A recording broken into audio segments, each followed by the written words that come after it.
लो भाई, finally Yamaha ने सुन ली आपकी। वो बाइक जिसका वेट आप सालों से कर रहे थे वो अब ऑफिशियली इंडिया में लॉन्च हो चुकी है, यामाहा XSR 155। पर सवाल ये है कि क्या ये वेट वर्थ था? ये यामाहा ने एक बार फिर से टाइमिंग मिस कर दी है, जैसे पहले भी हुआ था। चलिए समझते हैं डिटेल्स में। India finally gets XSR 155। दोस्तों, मैं हूं आतिफ और आप देख रहे हैं मोटोपीडिया इन, जहां हम बाइक्स को हाइट से नहीं लॉजिक से जज करते हैं। आज हम बात करेंगे यामाहा XSR 155 के बारे में, एक ऐसी न्यू रेट्रो मशीन जो क्लासिक डिजाइन और मॉडर्न इंजीनियरिंग का परफेक्ट फ्यूजन है। आज की वीडियो में हम ब्रेक डाउन करेंगे XSR की history, design and build quality, engine and performance analysis, ride comfort and real world usability, competition and pricing breakdown, ownership and maintenance insights, और सबसे इंपॉर्टेंट, क्या XSR 155 लेना चाहिए और ये किसके लिए वर्थ इट है।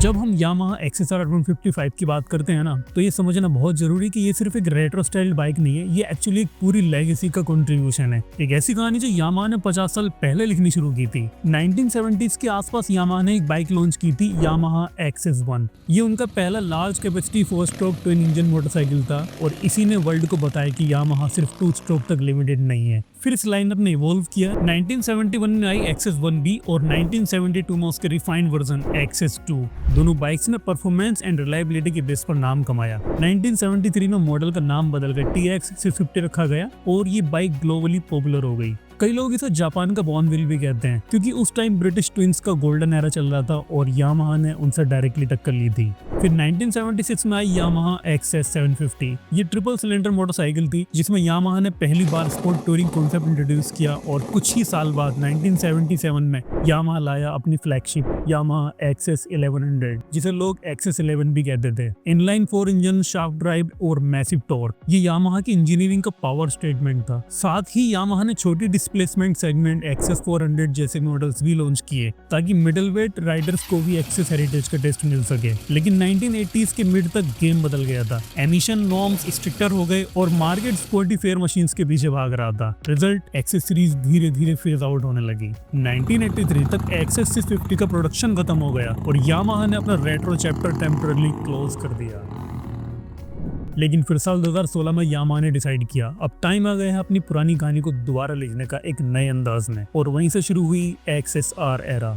2016 में यामाहा ने ग्लोबल मार्केट में लॉन्च की यामाहा XSR 900, जो उनके फेमस MT-09 प्लेटफॉर्म पर बेस्ड थी। Same 847cc triple cylinder engine but styling pure retro, round headlamp, metal tank और फास्टर सन्स डिजाइन फिलॉसफी, मतलब अपने एंसेस्टर्स की स्पीड और स्टाइल्स को मॉडर्न फॉर्म में रिवाइव करना। उसी साल आई XSR 700 जो कि MT-07 पर बेस्ड थी और mid weight new retro segment में हिट बन गई। MT platform for performance, XSR design for retro look. MT का मतलब होता है मास्टर ऑफ टॉर्क और XSR ने उसी इंजन और फ्रेम को लिया, बस उसमें हेरिटेज डाल दी, रेट्रो लुक, मॉडर्न हार्ट। फिर आया साल 2021 जब यामाहा ने यूरोप में लॉन्च की XSR 125, यंग राइडर्स के लिए एक entry level neo retro option. और फाइनली साउथ ईस्ट एशिया में जो बाइक सबसे पॉपुलर हुई वो थी XSR 155। थाईलैंड में 2019 में लॉन्च हुई, इंडोनेशिया और वियतनाम में इंस्टेंट हिट बन गई और अब 2025 में वही XSR 155 फाइनली इंडिया पहुंच गई है, एक ऐसी मार्केट में जहां रेट्रो बाइक का क्रेज थोड़ा कम हो गया है, पर यामाहा फिर भी अपना हेरिटेज वापस लाई है।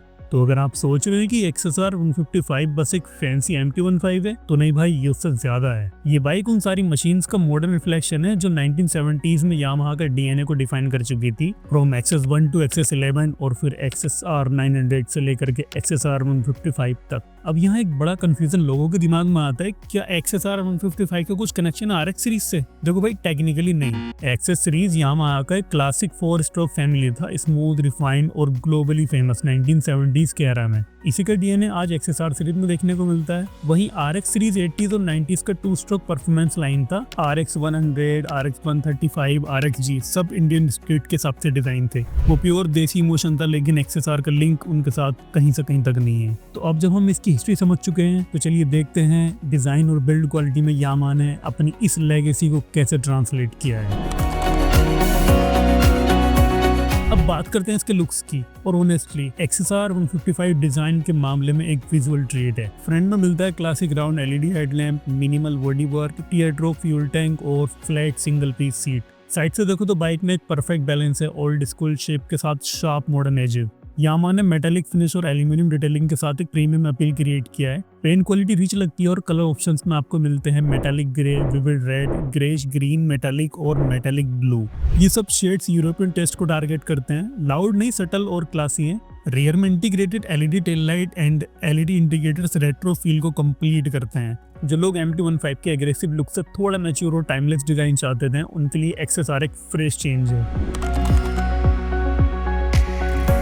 बिल्ड क्वालिटी यामा के स्टैंडर्ड के हिसाब से टॉप नॉच है। पैनल गैप्स मिनिमल हैं, वेल्ड फिनिश क्लीन है और स्विच गियर टैक्टाइल फील देता है। फ्यूल टैंक के ब्रश्ड मेटल पैनल्स और एल्यूमिनियम साइड कवर प्रीमियम लगते हैं। फुट पैक्स और लीवर सॉलिड मेटल के बने, कोई चीप प्लास्टिक टच नहीं मिलता। बस एक छोटी सी कमी है, रियर मड गार्ड और टेल सेक्शन का डिजाइन थोड़ा सिंपल लगता है और दोनों ही प्लास्टिक में आपको मिलते हैं, जो कि प्योर रेट्रो चार्म को स्लाइटली ब्रेक करता है। पर overall fit and finish segment में सबसे स्ट्रॉन्ग है। ये क्लियरली दिखाता है कि यामा ने XSR को प्रीमियम पोजिशनिंग के साथ बनाया है, चाहे प्लेटफॉर्म 155cc से ही क्यों न लिया हो।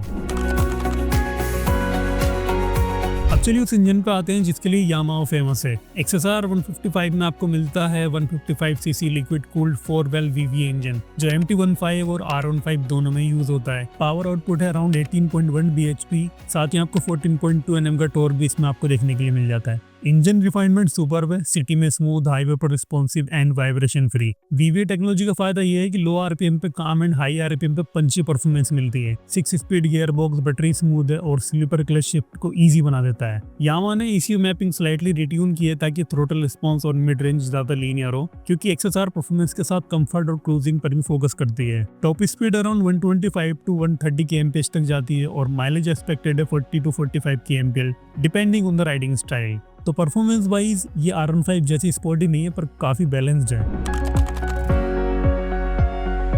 हैंडलिंग की बात करें तो ये bike Yamaha DNA clearly carry करती है। Light weight delta box frame, USD front focus and aluminium swing arm मिलकर एक स्टेबल और अजाइल कैरेक्टर कास्ट करते हैं। ये बाइक कॉर्नर्स पर कॉन्फिडेंट फील देती है और ब्रेकिंग डुअल चैनल ABS के साथ आती है। रियर सस्पेंशन थोड़ा स्टिप ट्यून्ड है, सिटी बम्प्स एब्जॉर्ब करता है, पर अनइवन हाईवे पैचेस पर थोड़ा फील होगा। लेकिन यही ट्यूनिंग स्पोर्टी राइडर्स को पसंद आएगी, क्योंकि बाइक कंट्रोल में प्लांटेड रहती है। अगर सीट हाइट की बात करें तो 810 mm, जो कि शॉर्ट राइडर्स को थोड़ी सी ज्यादा लग सकती है, लेकिन ओवरऑल एर्गोनॉमिक्स न्यूट्रल है। Not too aggressive like R15 and not too upright like FZ।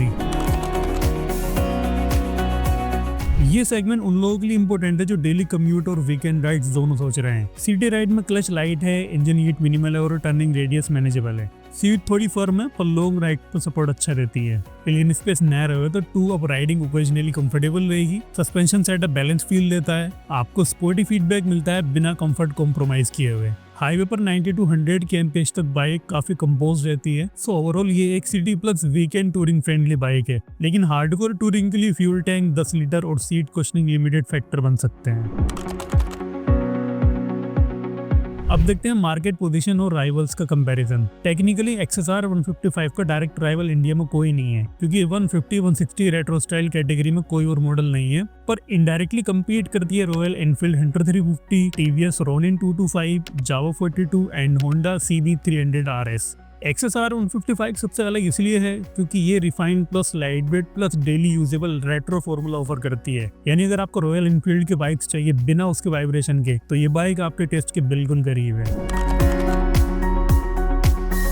अगर बात करें प्राइस की, प्राइस रखा गया है 1.49 लाख एक्स शोरूम दिल्ली, जो MT-15 से अराउंड 15,000 रुपए ज्यादा है। क्वेश्चन उठता है कि क्या डिजाइन और रेट्रो टैग के लिए इतना एक्स्ट्रा देना वर्थ है। अगर आपको सेम इंजन और परफॉर्मेंस चाहिए तो MT-15 बेटर वैल्यू लगती है, लेकिन आपको इंडिविजुअलिटी और प्रीमियम रोड प्रेजेंस चाहिए तो XSR जस्टिफाई करती है अपनी प्राइस को, क्योंकि आज के टाइम में यूनिकनेस एक करेंसी है। पर XSR एक हेड टर्नर है और एक्सक्लूसिविटी ही इस बाइक की USP है। अब बात करते हैं प्रैक्टिकल साइड की। XSR का इंजन ऑलरेडी प्रूवन है, तो रिलायबिलिटी का कोई टेंशन नहीं है। माइलेज 40 to 45 kmpl एक्सपेक्टेड है। सर्विस कॉस्ट अराउंड 2 से 3,000 रुपए तक रहेगी। स्पेयर पार्ट नेटवर्क यामाहा का ऑल इंडिया स्ट्रॉन्ग ही है, पर इनिशियल फेज में कुछ cosmetic parts like seat cover, panel से लिमिटेड स्टॉक नहीं मिल सकते हैं। तो अगर आपके आसपास में यामाहा का डीलरशिप या सर्विस सेंटर है तो आपके लिए इसका ओनरशिप एक्सपीरियंस हैदल फ्री रहेगा। अब आता है सबसे इम्पोर्टेंट पार्ट, क्या आपको XSR 155 लेनी चाहिए? अगर आप एक रिफाइंड, रिलायबल और प्रीमियम बिल्ड क्वालिटी वाली रेट्रो लुकिंग कंप्यूटर चाहते हो तो डेफिनेटली हाँ, ये बाइक परफेक्ट है उन राइडर्स के लिए जो स्टाइल के साथ सब्सटेंस चाहते हैं। मतलब रेट्रो लुक भी हो लेकिन मॉडर्न रिलायबिलिटी भी। पर अगर आपको हाई टॉर्क, थंप और टूरिंग कंफर्ट चाहिए तो रॉयल एनफील्ड हंटर या रोनिन बेटर ऑप्शन है। यामा एक्सएसआर एक बैलेंस लाइफस्टाइल बाइक है जो अपनी इंडिविजुअलिटी और ब्रांड ट्रस्ट के दम पर बिक सकती है। तो चलिए अब मैं अपना ओपिनियन बताता हूँ इस बाइक के बारे में।